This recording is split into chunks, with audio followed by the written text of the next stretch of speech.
шаҳзода назарзодаи самарқандӣ нависандаи пуркори муқими ҳолланд як эҷодкори фаъол аст. синдроми стокҳолм, замини модарон, регистон, бухоро ин романҳои шаҳзода ба забонҳои тоҷикию форсӣ, англисӣ ва ҳолландию русӣ нашр шудаанд. ба зудӣ қарор аст романи нави шаҳзода назарзода бо номи зане ки бо муҷассамаҳо роҳ мерафт нашр шавад ва саволи аввали ман аз он кас ин аст ки ин китоб дар бораи чи аст. اول از همه سلام میکنم خدمت شما پیرامان عزیز و گرامی و همینطور شنوندگان و بینندگان رادیو آزادی. رمان زنی که با مجسمه ها راه میرفت درباره نویسنده جوان زن هست که در دوشنبه به سر میبرد و در حال تبلیغ و تشویق کردن زنان برای نوشتن ادبیات هست، یعنی افزایش دادن تعداد نویسندگان زن در کانون نویسندگان. کانون نویسندگانی که در این رمان ترسیم شده است تا حدی به کانون نویسندگان به اتحادیه نویسندگان امروز تاجیکستان شباهت دارد و اما دقیقاً آن نیست. یک اتحادیه تخیلی هست که میتواند شبیه اتحادیه امروز باشد و یا نمایندگی از آن باشد. این رمان را به یاد بهمنیار شادروان نویسنده مهم ادبیات معاصر تاجیک بخشیدم و همینطور و نویسندگانی که امروز به ناحق در زندان‌ها به سر میبرند. این نویسنده در یک رمان تخیلی از مجسمه های می نویسد که به ناگاه بیدار می شوند و در شهر قدم می زنند و تمثال هایی که در این رمان به کار برده است نویسنده رو به فکر فرو می برد که چرا چنین شرایطی ممکن است که به وجود بیاید. این رمان با رمان های قبلی من کمی متفاوت است چون کمی بیشتر به ژانر به سبک تخیلی گرایش دارد، گرایش بسیار دارد. شاهزاده موضوع زن در ایجادیات شما مرکزی است از نظر من و شاید خوانندگان زیادی شما، یعنی بحثی اندیشه و افکار و شیوه زندگی یک زن تاجیک در عصر 21. به نظر خودتان تا حال شما توانستید همچون نویسنده همین موضوع را، یعنی موضوع زن را پوره و همه طرفه برای خود حل کنید؟ این موضوع هست که به این زودی ها حل نخواهد شد، چون وارد شدن زنان به عرصه ادبیات با اینکه تاریخ بسیار قدیمی دارند اما در تجربه بسیار بسیار کمرنگ هست. یعنی ما قدم های اول رو میگذاریم در ادبیات معاصر تاجیک که زنان هم فعالانه رمان بنویسند، کاری که بسیار سنگین است و بسیار زمان و وقت همگفتی را میطلبد، چون زمانی را که زنان تاجیک در جامعه امروزی ما کمتر دارند. حل و فصل شدن این موضوع به آن معناست که ما به حق و حقوق برابری زن و مرد رسیده باشیم، برای شرایط مناسب برای زنان رسیده باشیم و این موضوع های بسیار بسیار عمیق و بزرگی هست که سالها ما باید برای آن مبارزه بریم. موضوع زن را من از کودکی دنبال کردم، چون به عنوان یک دختر تاجیک برای من همیشه سوال بود که برای چی مثلا برای مثال ترشکا و به فضا پرواز کرده میتواند اما ما نمیتوانیم، زنان تاجیک نمیتوانند. چرا آرزوهای زنان تاجیک محدود هست؟ چرا ما نویسنده زن بسیار کم داریم؟ زمانی که من نوجوان بودم تنها رمانی که خوانده بودم از نویسنده زن باشد زنان سبزبهار بانو گل رخسار بود و این موضوع ها مرا بسیار آزار میداد و تلاش میکردم که ادبیات تاجیک را تا جایی که میشود حداقل برای زنان مساعد کنیم که این مبارزه امروز من است به عنوان یک زن تاجیک که از بیرون از کشور شاید عمیق‌تر ریشه های مشکل رو میتوانم ببینم.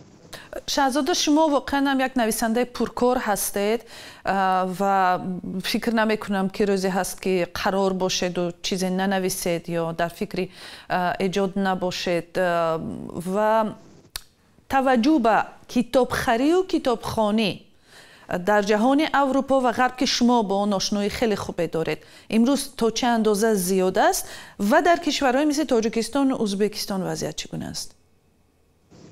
اتفاقا این موضوعی است که در رمان زنی که با مجسمه ها راه میرفت آمده است. این موضوعی است که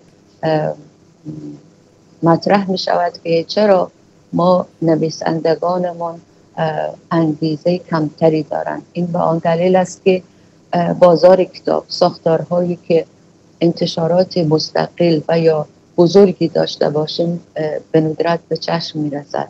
از دید انتقادی این کتاب بسیار مسائلی را مطرح می کند که مسائل امروز و داغ جامعه ما هست. ما تا زمانی که انتشارات مستقل نداشته باشیم، تا زمانی که هزاران کتاب منتشر نشود و تا زمانی که ما کتاب‌های سال که انتخاب می‌کنیم مثلا حداقل نیمی از ملت خوانده باشد نداریم. چیزهایی است که در اروپا تجربه می‌کنیم و می‌بینیم.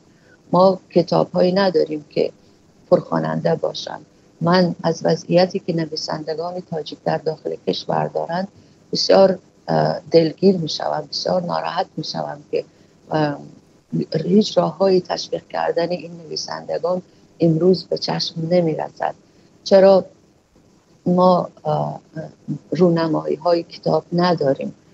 وقتی یک کتاب منتشر می‌شود در غرب، برای مثال رمان زمین مادران وقتی به انگلیسی ترجمه شد، به تمام دانشگاه‌ها از من دعوت شد که اونجا روم درباره کتاب صحبت کنم.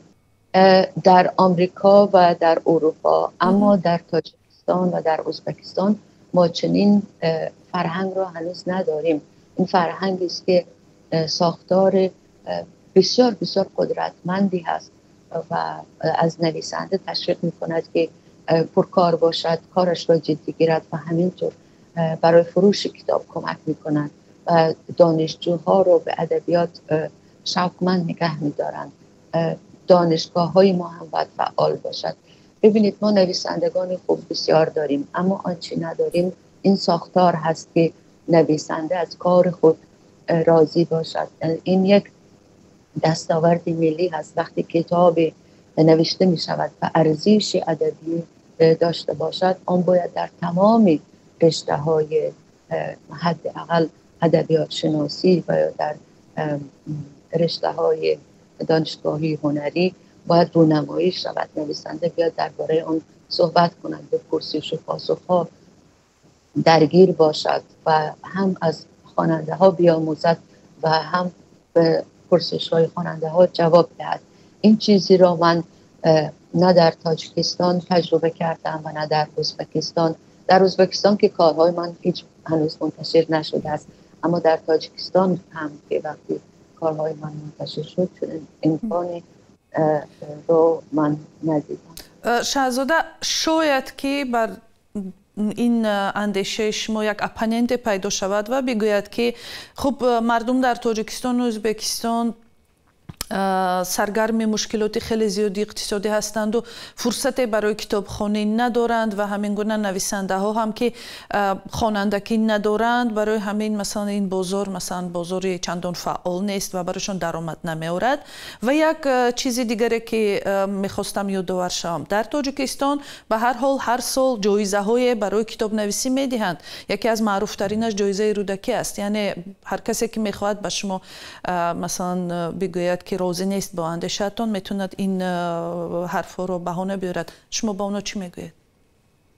من میگم که همه اینها مسائل جانبی هست و ما مقایسه کنیم با افغانستان قبل از طالبان که با تمام اون مشکلاتی که داشتن مثل غرب رونمایی های کتاب برگزار میکردن، شب‌های داستانخوانی برگزار میکردن جداگانه از شب‌های شعرخوانی و همینطور در شرایط امروز ایران ما میبینیم که شرایط از اروپا فرق نمی‌کند با تمام مشکلات بزرگتری که نسبت به تاجیکان دارن. وضعیت امروز تاجیکستان از لحاظ اجتماعی بسیار بسیار مناسب تر است که به این مسائل بپردازد، اما آنچه که صورت نگرفته است این است که قدر زبان کاهش پیدا کرده است. ما اگر زبانمان رو به اون مرتبه‌ای که سزاوار است بنشانیم، ناخودآگاه قدری نویسنده هم بالا می رود و شما تصور کنید که ما وقتی مثال آورده جایزه مثلا به نویسنده داده می شود، ما معمولا اون نویسنده رو نمی شناسیم. ما در غرب هم برای مثال جایزه نوبل هست، در 2 سال اخیر به 2 نویسنده دادن که کمتر شناخته شده بودند و کارهای آنها به چندین زبانها در جا منتشر شد و اون نویسندگان به بازار جهانی کتاب وارد شدند. این جایزه های ما به عنوان یک کار، یه روندی که باید انجام می شود و اون جایزه باعث نمی شود که نویسنده ملی شود، کتابش ملی شود یا ارزش آن را داشته باشد که حداقل آنهایی که به ادبیات علاقه‌مند هستند یا آن دانشجوهایی که در رشته‌های ادبیات می‌خوانند اون کتاب را خوانده و با آن آشنایی پیدا کرده باشند. ما راه جایزه دادن را اول باید به کیفیت وابسته کنیم. کیفیت اگر خوب باشد می شود که این یک کتابی ملی شود. اگر ما در یاد داشته باشیم زمینه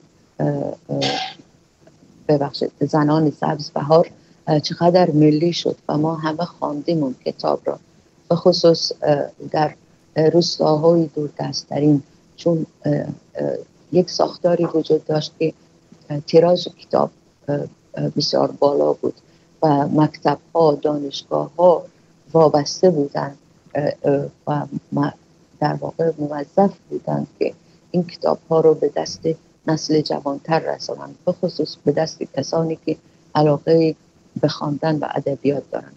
زبان ما هنوز به آن گونه‌ای که باید ملی باشد یا مهم باشد کار دارد. زبان تاجیکی تا زمانی که کتابی ندارد که مثلا حداقل در هر گوشه کشور شناخته شده باشد. شما مثال بزنید، شاید من در خارج هستم آشنایی ندارم، ما چنین کتاب رو نداریم. ما حتی همین زنان سبزبهار را هم در نسل جوانتر نمیشناسند.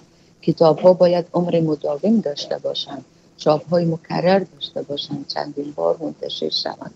ما هنوز به این ساختار دست نیافتیم و این هم به آن دلیل است که انتشاراتی ها با تیراژ پایین کتاب چاپ میکنند، چون همونطور که ما میدانیم کتاب ها به فروش نمی روند. کتاب زمانی به فروش می رود که مردم به قدر زبان و ادبیات خود برسند.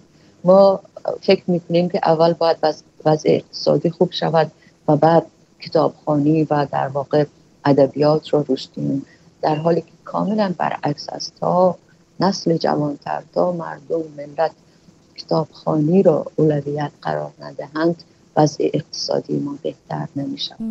زمانی که مثلا برودسکی یا سالژنیتسین تقریبا 50-60 سال پیش شوروی رو ترک کرده بود، در پشت دیوارهای بسته و سنگین در غرب یک انسان شوروی رو به ادبیات غرب معرفی کردند و با همین کارشان انقلاب هم در ادبیات برپا کردند. شاید بسیاری ها تشنه این گونه ادبیات بودند، یعنی ادبیات از پشت دیوارهای سنگین دیکتاتوری. حالا دیگر ما میبینیم که مرز و سرحدها باز است، رفت و آمد آزاد شده است، گویا هیچ سر و اسرار یا تابوهای هم نمانده است که مثلا منطقه آسیای مرکزی را برای غربی ها جالب نماید. کتاب هم یک جزوی از بازار است، این شما میدانید و شما مثلا به عنوان یک مؤلف طلبات بازار را چگونه ارزیابی میکنید امروز؟ یعنی چی موضوع یا شیوه تقدیم سرخریدار است امروز از نظر خودتان؟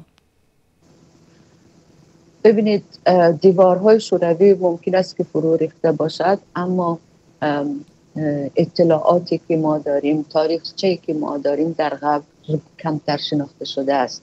حالا از لحاظ سیاسی در اولویت نیست، اما از لحاظ ادبی و از لحاظ تاریخی و اجتماعی آسیای میانه هنوز بخش کمتر شناخته شده در غرب است. در مصاحبه هایی که من داشتم یا در مجلس هایی که من شرکت کردم، بسیاری از نسل جوان اروپا دیگر حتی از شوروی اطلاعات زیادی ندارند و فکر میکنند که آسیای میانه همچنان شوروی هست یا که ادامه روسیه هست. این در واقع نشان میدهد که ما کم کار کردیم که خودمون رو معرفی کنیم و خودمون رو استقلال این کشورهای آسیای میانه رو معرفی کنیم. هنوز کار بسیار بسیار زیاد است که ما خودمون رو معرفی کنیم. حتی در دانشگاه ها که اصولا دانشجویان باید اطلاعات بیشتری داشته باشند، متاسفانه اطلاعات بسیار بسیار دستچین هست.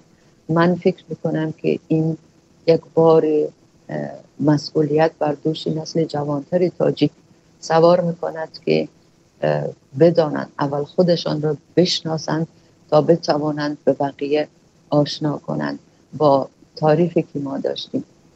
زمین مادران رو آنچنان با علاقه می‌خواندند که بدانند شوروی چی بود و شوروی چه مصیبت‌هایی را بر سر آسیای میانه آورد. مشکلاتی که ما در زمان شوروی با آن مواجه شدیم حالا راه حل پیدا نکرده است و ما باید روی آن ها کار کنیم. برای مثال خشکی ارل، برای مثال زراعت، کشت و کاری و همچنان عمودریا و سیردریا و زرافشان دقیقاً همون شرایطی رو دارن ادامه میدهند که ارل با آن مواجه بود. ما اگر یعنی مشکلات اکولوژی منظورتان؟ مشکلات گرمایش زمین با صحبت میکنن در غرب، اما از آن صحبت نمیکنن که ما با دستان خودمون با طبیعت خود چیکار میکنیم. با بی دلیل بریدن درختان بزرگ 100 ساله 50 ساله که آنها باعث میشوند که آبهای زیر زمین راه خود را ادامه دهند. با بریدن یک درخت کهنه ما آبهای زیر زمینی را دستکاری میکنیم، آنگونه که در زمان شوروی با حشرهایی که اعلام میکردن، کانال هایی که میساختن، آبهای ارل و عمودریا و سیردریا رو به سمت پختزارها میبردن. ما همون راه را داریم ادامه میدهیم که کشت و کار رشد بگیرد، کارآفرینی شود. اما این با آن ختم می شود که احتمالاً در 50-60 سال آینده نیمی از عمودریا و سیردریا و زرافشان هم به خشکی رو بیارد و در واقع اون جان‌آفرینی، اون آبیاری خود رو از دست دهد. ما مسائل بسیاری داریم که باید به نسل آینده از تجربه های خود گوییم تا آنها تکرار نکنند. مشکل این است که ما فکر میکنیم شوروی تمام شده است. شوروی تمام نشده است. شوروی یک زخمی هست که ما با آن باید حالا بسیار عصرها با آن مواجه قرار بگیریم. هم از دلیل اینکه هم با همسایه‌های ما مشکل داریم، با روسیه از یک لحاظ، با افغانستان از یک لحاظ، و ما هنوز به آبهای بزرگ جهانی راه نیافتیم. همون گونه که ادبیات ما، این ادبیات و چشمه‌های ما مثل هم یک تقدیر بسیار مشابهی دارند. هر دو به هم بسیار شباهت دارند. همون گونه که چشمه‌های ما، همون گونه که رودخانه‌های ما در حال انقراض یا در حال کاهش هستند، ادبیات ما هم به همون منوال گویا که کم ارزش شده باشم.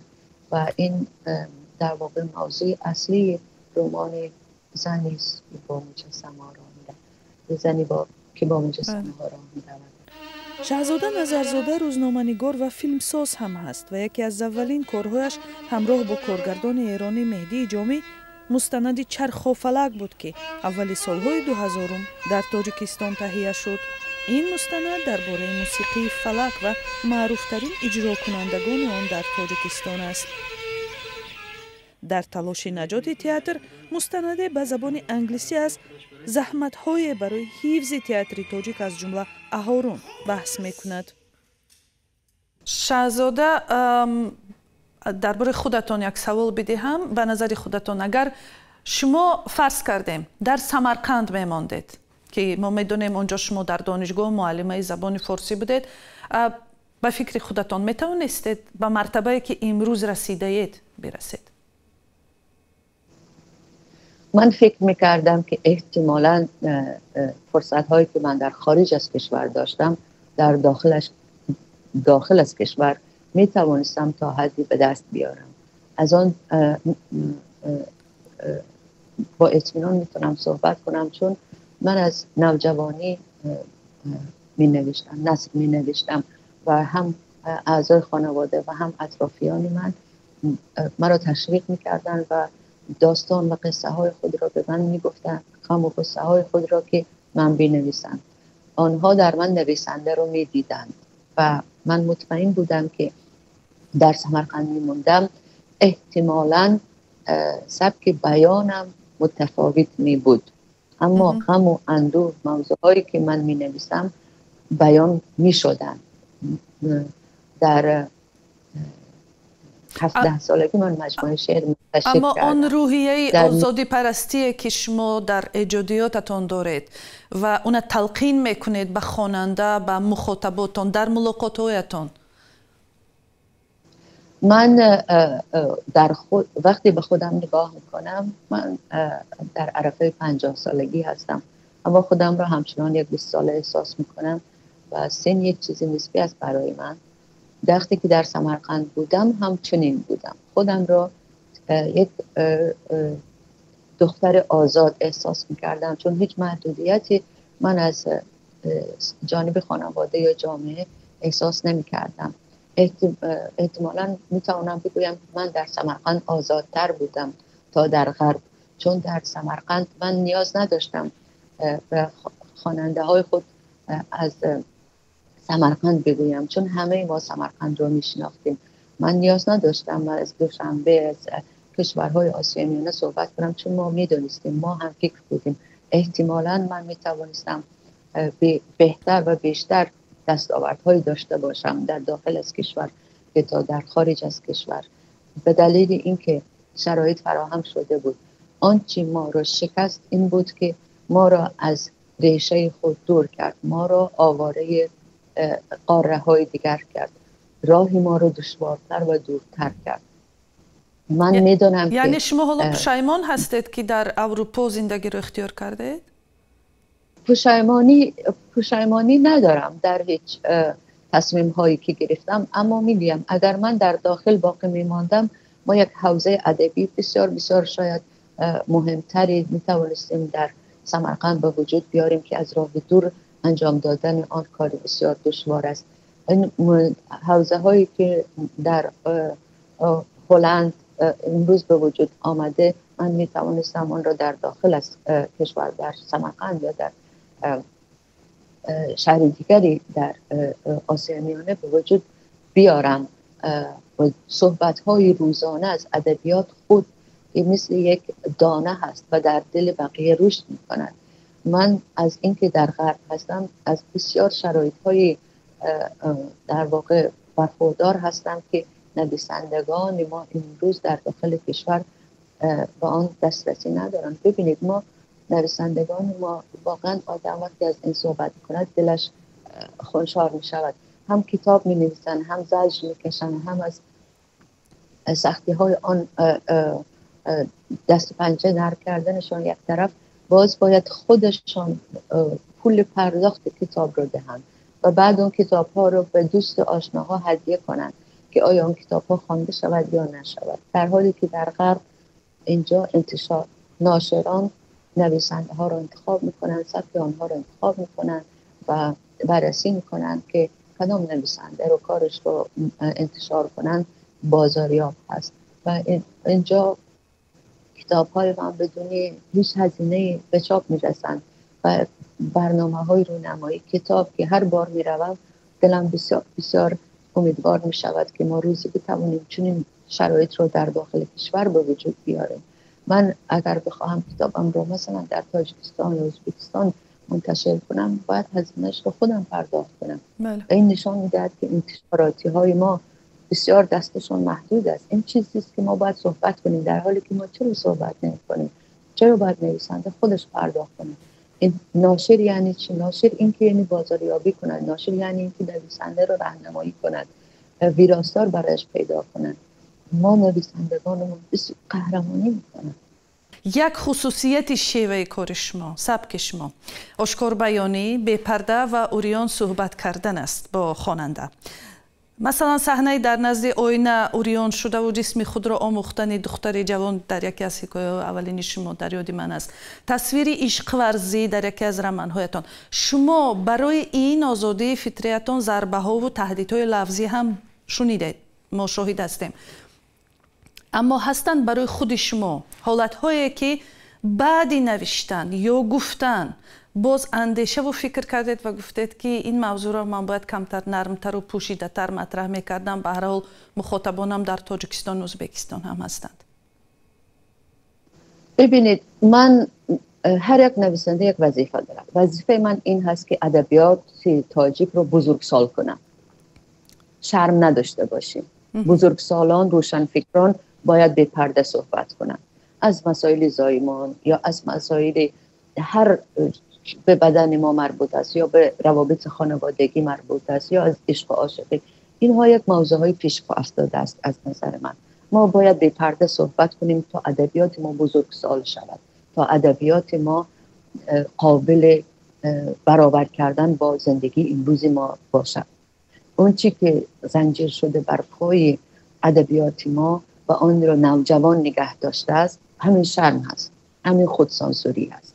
این یک مسئله. مسئله دوم این است که من فکر میکنم که اگر که نویسنده خودش را مثل آینه، اون تمثال بسیار مناسبی است که شما اینجا از آن مثال زدید، رمان ریگستان با این شروع می شود، خانه آینه کاری بسازد.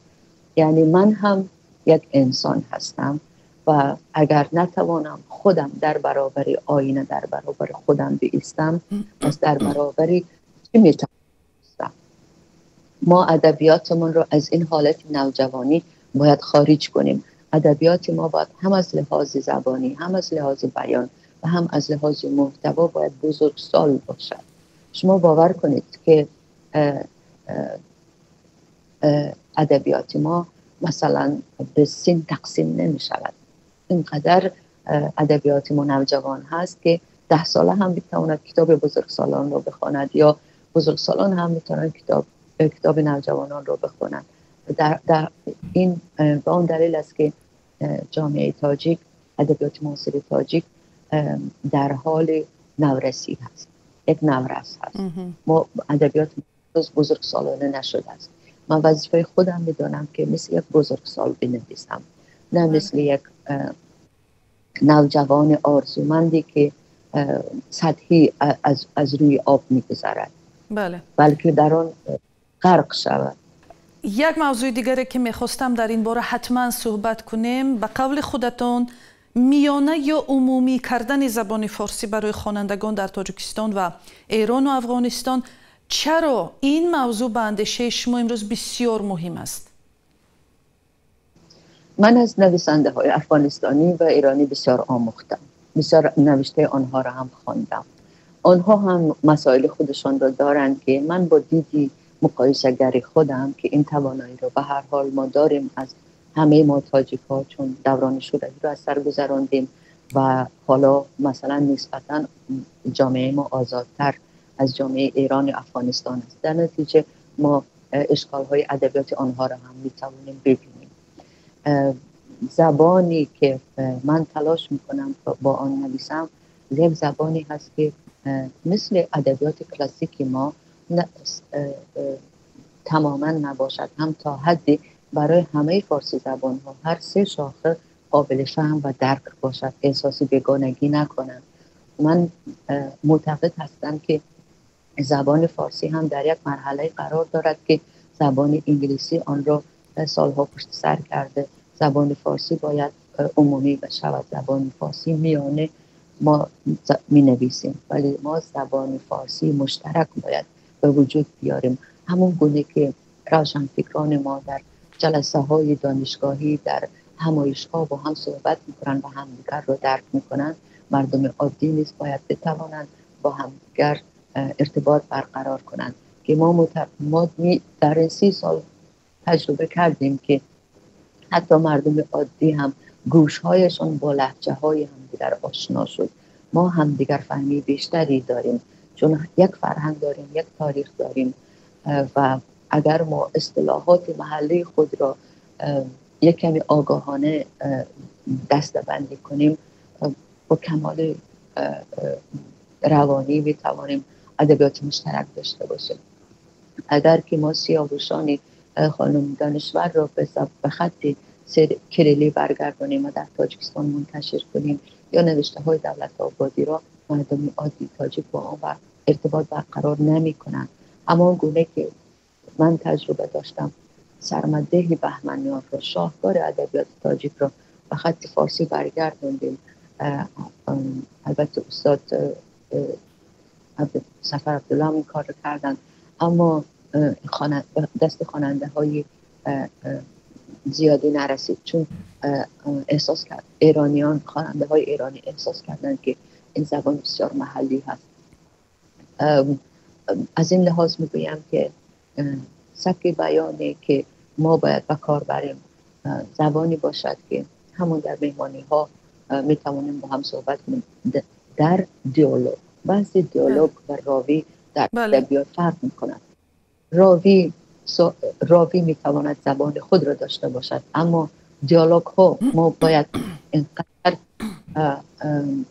از خود بنویسیم و با همان واژه چینی هایی که در احتمالاً در ادبیات کلاسیک ما صورت میگیرد چگونه روده که تا حال خوانده می شود و قابل فهم و درک است و اما ما امروز برای انجام این کار دست نگه می‌داریم. یک مبارزه است به وجود آوردن زبان مشترک فارسی و تا زمانی که دولت‌ها با آن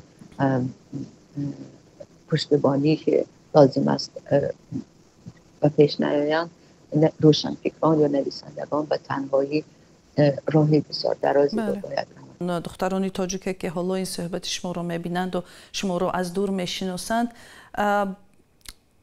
شاید که مثلا تو اندازه زندگی و مثلا تفکر و طرز اندیشرانی و آزادی که شما دارید اون هوس میکنند یا فکر میکنند چگونه شما به این مرتبه رسیدید. به فکر شما یک دختر عادی که از تاجیکستان یا ازبکستان برای اینکه موفق جهانگرد از نظر اقتصادی و فکری مستقل شود باید چیکار کند؟ چی مشورت میدید؟ پیش از همه کتاب خواندن، درس خواندن و زبان آموختن. من وقتی مثل آنها بودم خود به خود زبان انگلیسی یاد می‌گرفتم. هر روز 5 کلمه یادداشت کردم و یاد می‌گرفتم. یک رویای من این بود که با زبان انگلیسی صحبت کنم. امروز صحبت می‌کنم چون پیگیر بودم. هر آرزویی که داریم باید به سمت آن آرزو حرکت کنیم. نمی‌توانیم ما 100 تا آرزو داشته باشیم یا 4 تا آرزو داشته باشیم و به هر کدام پریشان فکر کنیم. من به نسل جوانتر مصلحت یا پیشنهادم این هست که خطی پیش روند، به یک آرزو و آرزوی دیگر. اول یک آرزو رو برآورده کنن و بعد آرزوی دیگر رو. پیش از همه باید روی خود کار کنن، برای خود وقت باز کنن، برای کتاب خواندن، برای نوشتن، برای یادداشت برداشتن، برای هر روز 1 کلمه یا 5 کلمه از زبان دوست داشته خارجیشون زیاد کردن. ممکن است که در شروع بسیار سخت باشد، ناممکن به نظر رسد، اما قطره قطره واقعا دریا می شود. من که امروز اینجا از راه دور این صحبت ها رو با شما انجام میدم، از هلند، باور کنید که من آرزو دارم حالا باز برگردم در اون شرایط باشم. من رمانی زنی که با مجسمه ها راه میرفت رو در سمرقند نوشتم وقتی 2 ماه اونجا بودم و بعد در هلند ویرایش کردم. شرایطی که ما داریم بسیار بسیار مناسب است برای نوشتن اگر که ما بتوانیم حته خصوصی خودمون رو به وجود بیاریم. برای مثال میز کاری داشته باشیم یا یک اتاق جداگانه داشته باشیم که متاسفانه در ساختمانسازی های امروزی که من میبینم اتاق کاری حتی برای مردها هم وجود ندارد، چه برسد برای زنها که مسئولیت بیشتری در داخل خانه دارند. اینها رو باید از قبل برایش برنامه ریزی کنند و شرط و شرایط هایی که خود میخواهند داشته باشند مطرح کنند و احساس نکنند که جامعه چنین است و من هم باید از پی جامعه روم. گاهی ما میتوانیم جامعه رو برای خودمون تغییر دهیم، حداقل اطرافیان خودمون رو. آرزو کردن بسیار مهم است و پیگیری کردن آرزو بسیار مهم است. اینترنت رو ما امروز به طرز سطحی به کار نبریم. اینترنت رو به عنوان یک منبعی از کتابخانه عظیم جهانی به کار بریم. اطلاعات بسیار بسیار مفیدی که در اینترنت امروز وجود دارد میتواند در زمان بسیار بسیار کم از یک نوجوان یک متفکر بسازد یا یک وقت تلف کننده، یک اسباب بازی باشد و این چیزها باید آگاهانه و روزانه فکر کرد و عمل کرد از نظر من. تشکر به شما. مهمان امروزه ما بودند شهزاده نظرزاده، نویسنده تاجیک از هلند.